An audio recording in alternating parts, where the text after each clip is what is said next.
people, it's me again. So, anyways, one of the things that I wanted to talk about here, as far as that goes, is,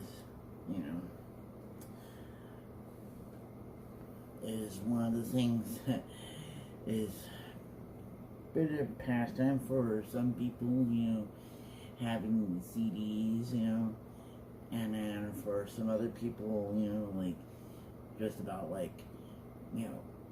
20 years ago is also burning your own CDs, as far as that goes.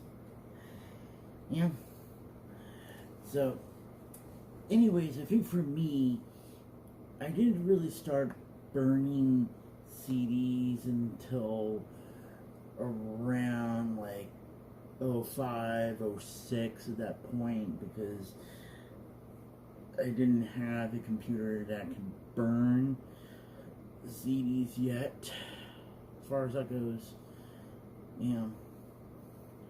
but in a way, when it came to, when the other computers had, a CD-ROM, and back in the day, it was you had to have a little caddy or thing like that, that the CDs had to be placed in, as far as that goes. And then you have to, insert it in, like how you would insert the old floppy disk, like the 3.5 inch or the 5.5 inch floppy, as far as that goes. And I think that one computer had a 3.5 inch floppy, and then a 5 inch floppy, and then it had a tape drive on there, but I forgot what kind of tape drive it was, but it was one of those tape drives that was about this big or so, and I think it could store maybe about a gig or two, but that was considered a lot back in the day, So, anyways, I think that computer was I think it was a 386, and that was the computer that it was right around this time of year when I got it, and back in '93, and that computer I think lasted for about 6 years, I think, because then it was around the summer of '99 when we got that Pentium 2 computer, and that one had also a CD-ROM, but I don't even remember if it could burn CDs or not, because it was right around the time when the CD-ROMs that you can burn CDs on it, but it kind of cost, a bit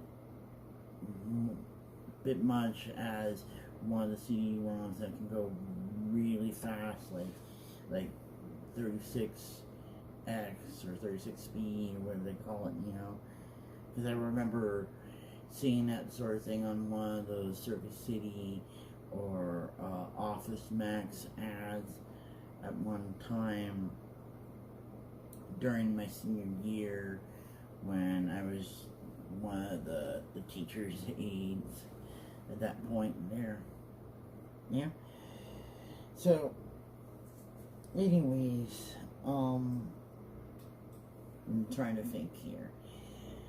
And then the CD-ROM that was capable of burning CDs was on this one laptop that my brother got at one point, and that laptop, I think he got that around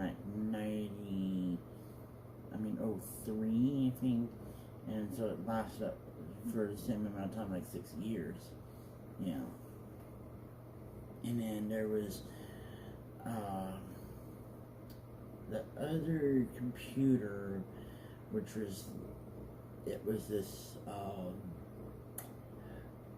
Dell computer, but that was the computer that I used, you know, throughout '08 up until 2014, 2015, I think, you know.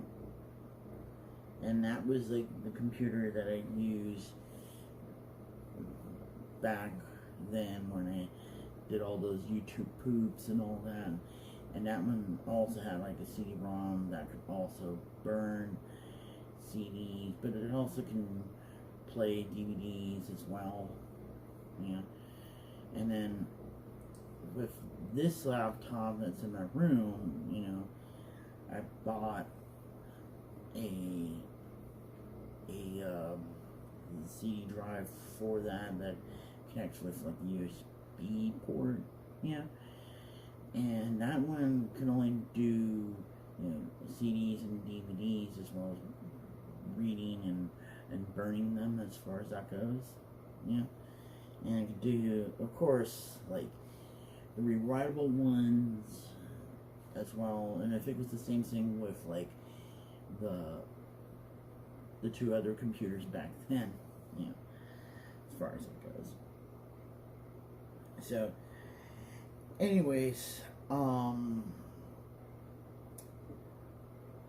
was saying to myself that I should have bought the one that had the ability to also not only with CDs and DVDs, but also Blu-rays, you know, because even now people still like use Blu-rays, like the regular Blu-rays or those Ultra Blu-rays, you know, because that's a different format, sort of, because it's one where you can play like 4K or 8K video of that sort.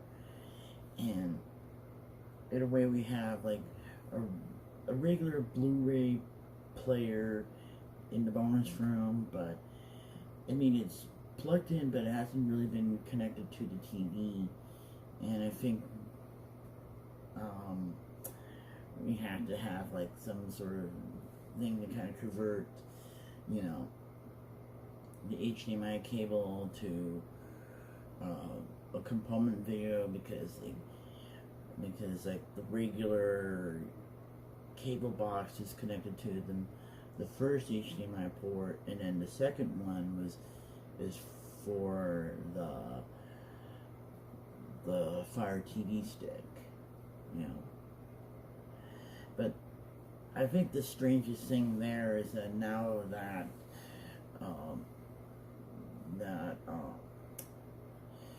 there's an integration with like the whole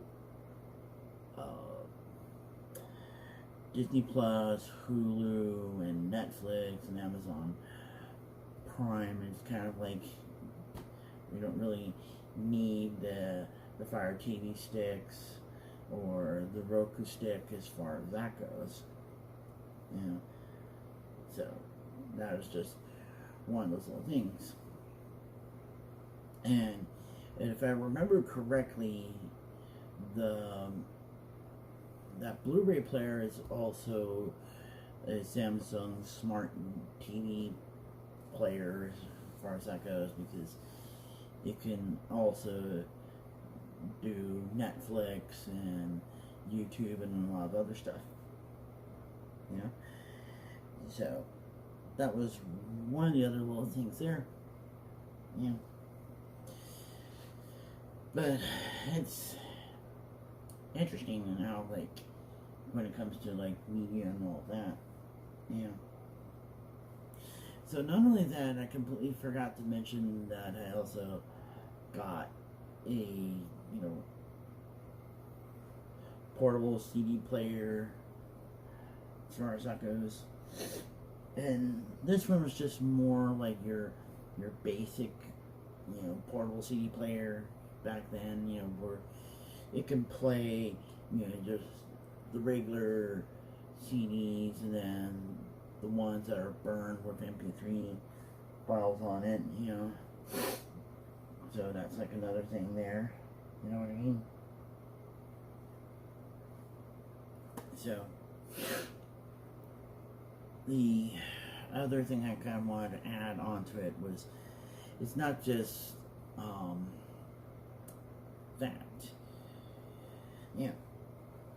And I found it's like the newer ones, they can also have like Bluetooth connectivity, you know. And the interesting thing with this one is that if you look really closely there, you can put like the USB port connector on there, you know, like the mini USB thing on there, yeah. Instead of like the old I forget what they were called again. They're called like the coaxial plugs, I think. But those are those little plugs that are on those little AC or DC adapter thingies, you know, and they're all like color coded for like which type of plug, and then you have to kind of figure out the voltage and the polarity and all that, you know. And that was just one of those things that was just a bit nerve-wracking for certain people there, because I had like one of those plugs there for like the keyboards that I had at the time, you know, and one of the keyboards that I had back in the closet, it stopped working a while ago, you know. So at one point when I was like playing with the keyboard, you know, and somehow I slipped, it slipped out of my hands, and then it kind of bent the little plug for the adapter thingy, and so I couldn't use the adapter anymore, but I could still like plug it in with like the old headphone jack, but that's like another thing there. And you know, the other part of the whole story there is I'm also thinking of like getting like a new phone as far as that goes, but I don't think I'm gonna do like another like what was it, not the Samsung, I'm still gonna do the Samsung Galaxy, but like the mid-range one, not the S series here, because they don't have, you know, those, you know, the headphone jack, and I enjoy my headphone jack because of that, you know, because I'm at that age where I don't really have to care about like the newfangled things like that anymore, you know.